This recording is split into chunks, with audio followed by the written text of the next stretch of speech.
பிரியமானவர்களே, இயேசு கிறிஸ்துவின் இணையற்ற நாமத்தில் உங்களை வாழ்த்துகிறேன். இந்த மன்னாச்சுடைய இந்த டெய்லி பாட்காஸ்டை கேட்கிற உங்கள் ஒவ்வொருவரையும் கர்த்தர் தாமே ஆசீர்வதிப்பாராக. கலாத்தியர் 2வது அதிகாரம் 20வது வசனம் இப்படியாய் கூறுகிறது: கிறிஸ்துவுடனே கூட சிலுவையில் அறையப்பட்டேன், ஆயினும் பிழைத்திருக்கிறேன். இனி நான் அல்ல, கிறிஸ்துவே எனக்குள் பிழைத்திருக்கிறார். நான் இப்பொழுது மாம்சத்தில் பிழைத்திருக்கிறதோ, என்னில் அன்பு கூர்ந்து எனக்காக தம்மை தாமே ஒப்பு கொடுத்த தேவனுடைய குமாரனை பற்றி விசுவாசத்தினாலே பிழைத்திருக்கிறேன் என்பதாக. சிலுவையில் அறையப்படுதல், குரூசிஃபிக்ஷன் என்ற தலைப்பின் கீழ் இன்றைய மன்னாவை தியானிக்கப் போகிறோம். கிரிக்கெட்டில் குறைந்த பந்துகளில் அதிகமான ரன்னை குவித்தால் சிலர் சொல்லுவார்கள், இந்த வீரர் மரண அடி அடித்தார் என்பதாக. அதுபோலத்தான் மரணத்திற்கு அதிகாரியாகிய பிசாசானவனுக்கு மரண அடி கொடுக்கப்பட்ட இடம்தான் சிலுவை. இயேசு சிலுவையில் அறையப்பட்டு மரணத்திற்கு மரண அடி கொடுத்ததால் தான் நித்தியத்திற்கான வாசலும் இரட்சிப்பிற்கான வாசலும் திறக்கப்பட்டது.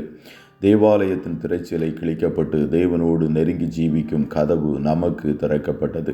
சிலுவையில் அறையப்படுதலில் நம்முடைய பங்கும் காணப்பட வேண்டும். அப்படி என்றால் நாமும் இயேசுவைப் போல சிலுவையில் தொங்கி ஜீவனை விட வேண்டும் என்று அர்த்தமில்லை. நம்முடைய சுயம், மாம்சம் போன்றவற்றை அறைய ஒப்பு கொடுப்பது தான் சிலுவையில் அறையப்படுதல் என்று அர்த்தமாய் காணப்படுகிறது.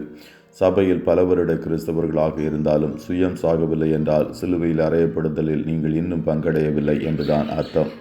கலாத்தியர் 6:14 பவுல் கூறுகிறான், நானோ நம்முடைய கர்த்தராகிய இயேசு கிறிஸ்துவின் சிலுவையை குறித்தே அல்லாமல் வேறொன்றை குறித்தும் மேன்மை பாராட்டாதிருப்பேனாக.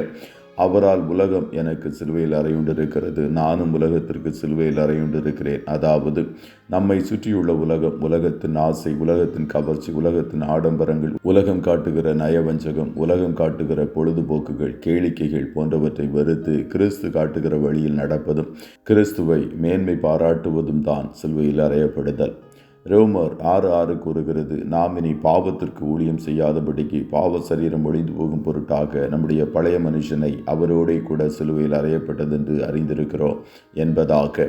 அதாவது நமக்குள் இருக்கும் பழைய மனுஷனின் சுபாவங்கள், மேட்டிமை, இச்சை, குடிவெறி போன்ற எல்லா பாவங்களுக்கும் மறித்து தேவனுக்கென்று பிழைத்திருப்பதும் தேவனுடைய ராஜ்யத்திற்கு அடுத்தவைகளையே சிந்தித்து செயல்படுவதும் தான் சிலுவையில் அறையப்படுதல்.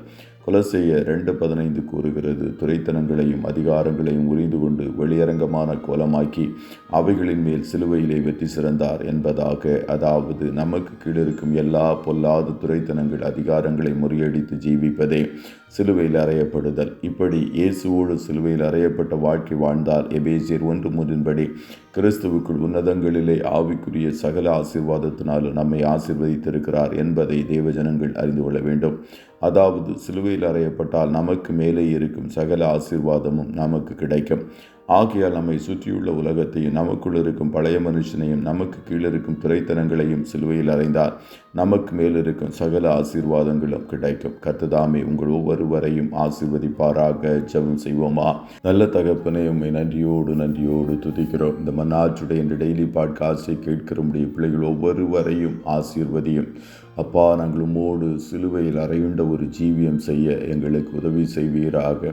எங்கள் மாம்சத்தையும் அதன் ஆசை இச்சைகளையும் சிலுவையில் அடித்து உம்முடைய சுபாவங்களை தரித்து உம்மை போல இந்த பூமியில் வாழ எங்கள் ஒவ்வொருவருக்கும் கர்த்தர் நீர் கிருபை பாராட்டுவீராக.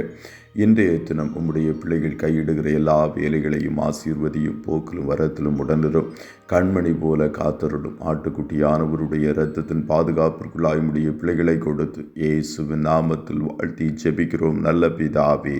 ஆமென்.